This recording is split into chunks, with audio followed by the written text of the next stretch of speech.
blended learning here, mix of technology and paper.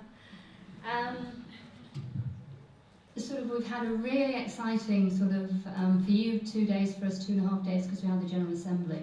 And what I don't want to do is kind of fast forward through all of that, because it'd be absolutely impossible.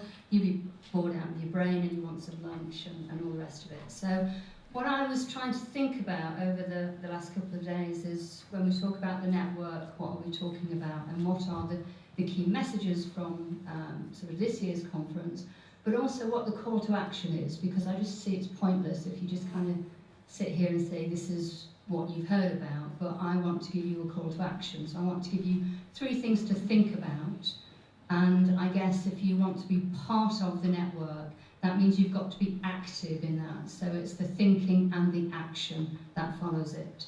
So I was kind of thinking around the 3, a triangle or 3 pillars. So in terms of policy, what we've heard over the last couple of days.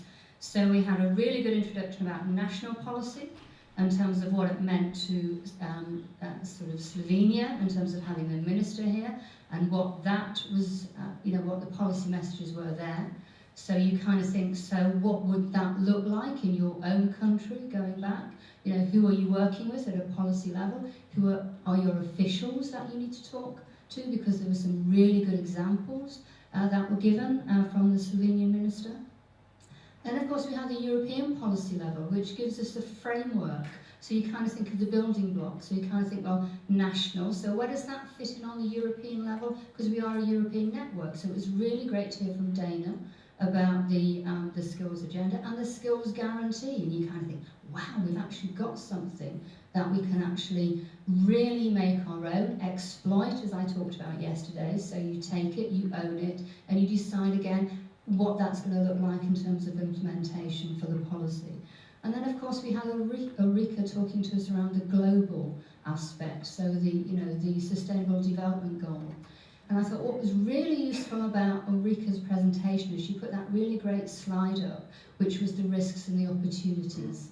And I think for us that's really important, because you can apply that to any kind of policy. And sometimes it's people like us who look for those unintended consequences in terms of the risks of doing something but not doing something, as well as all of the opportunities. So let's look at all of the positive things from that. So if we didn't do it, what are the consequences? But equally, what are the opportunities? How can we make a difference? How can we look at that policy and again own it? So I guess what I'd be thinking, for what our role is how can we be the translators of that policy at an official level, at a national level, but also at a local level. So I think if you think about the round table we had, I guess my call to action to you would be, how can we think about all of the policies that we're involved in and think about those cross-sectoral impact? What are the objectives of those policies? So it's not just about basic skills, but how does the basic skills policy or adult learning policy fit with the social justice agenda, social policy agenda, those other wider objectives? And I think that's really important. So that was, if you like, my first message. So it's around the policy, it's fine up there. Our job is how do we translate it so that people understand it better? How do we also think about implementing it at whatever level? I remember last year David Mallows was talking about as policy influencers, and we do influence at every level. So you don't just say it's for them up there, it's about saying how do we influence at our level? How do we counter some of the unintended consequences of policy and not become a victim of policy? And so I think that's important. The next kind of corner of the triangle, or the pillar, what we've talked about over the last couple of days, is all around research and development. So we've talked about the need to have more research. We've actually heard about the research that we know from PIAC, from OECD, and CEDIFOP.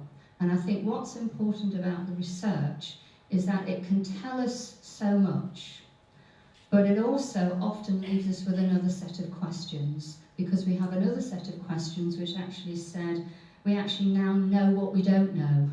and it's how do we get that research to begin to answer those questions as well. So we're not just sort of sitting back and saying, oh, well, we've got that piece of research now, so we can move on to the next bit. So it's actually thinking about what else isn't this research telling us? Who else do we need to talk to? What other research do we need? And research is really useful because it gives us the evidence. It gives us the evidence at all kinds of levels. It gives us the evidence where we know where the gaps are. It gives us the evidence where we know what we can do with this research. And of course it gives us the evidence to sort of influence the policy as well. So you can see that these triangles are beginning to connect. So we've got two straight edges now. So we've got the policy and we've got the research, because we need the research to also challenge the policy as well. So we need to be able to tell that story. And the research that we need is not just academic research. We heard about Esther's participatory research, and again, action research. Research that involves providers, practitioners, learners, because they are the people who are actually saying, what does this mean for me? So research, we need the stories and numbers research to provide that evidence, and that evidence of impact. Again, we keep hearing about that. What's the impact? People have been asking me today, do we have anything about the impact of this? So often academic research on its own isn't enough. We also need the impact evidence and the research that sort of supports that as well. So I think my call for action to you is, how do we better use that research? How do we share that research between us? How do we use that? How do we use our network to ensure that the research is shared? How can we also use a parlay to say that research needs to be translated, please? Because it's no good just in that language. We've heard around, we have the member states, the countries, the language. We need to start making those demands then. The research, it sometimes, I think, research institutes sometimes feel protective about their research. And we can say, no, we want to read it, it's important, because there might be a nugget in there that we don't want to adopt it, but we do want to adapt it. We want to learn from it. So my challenge also, and call to action to a parlay, is please make sure that we can have that research translated into as many languages as there are members and countries using the platform. It's really important, otherwise it becomes a kind of a navel-gazing platform. So you need to think about that. And I think the third element of the triangle, or the third pillar, is of course around practice. And we've seen some really great examples over the last couple of days around the SIGs. And what I learned from that is that we know that they're embryonic, we know that they're just starting out, but having gone to each one, you kind of think, these communities of practice, or SIGs, will really work if people are prepared not just to talk over coffee, which is really good, but I think Emma talked about being a professional network. Those chats over coffee are great.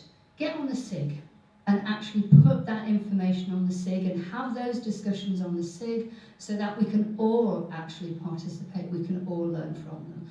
So that practice is really important, because often, the practice is related often to those development projects that have been done as research.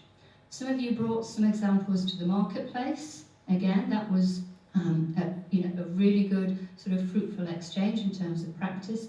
We heard this morning, and also this afternoon, great examples of local practice, local provision that, when you think about Esther's model that she showed, that great cycle, and you can say, yeah, and that's what it looks like in practice. So you can actually see the continuum. So the practice is important.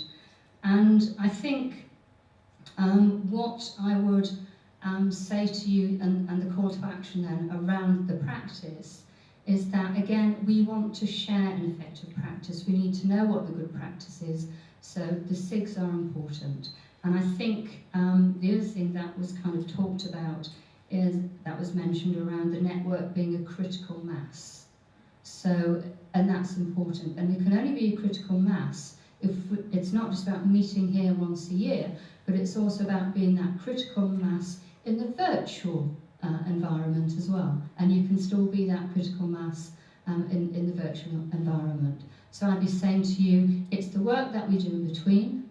We want to make sure we have really good policy, that we understand it, that we can share it. We can say, this is what it looks like over here. I can take a bit of that and say, look, this is the evidence. We've got some research evidence.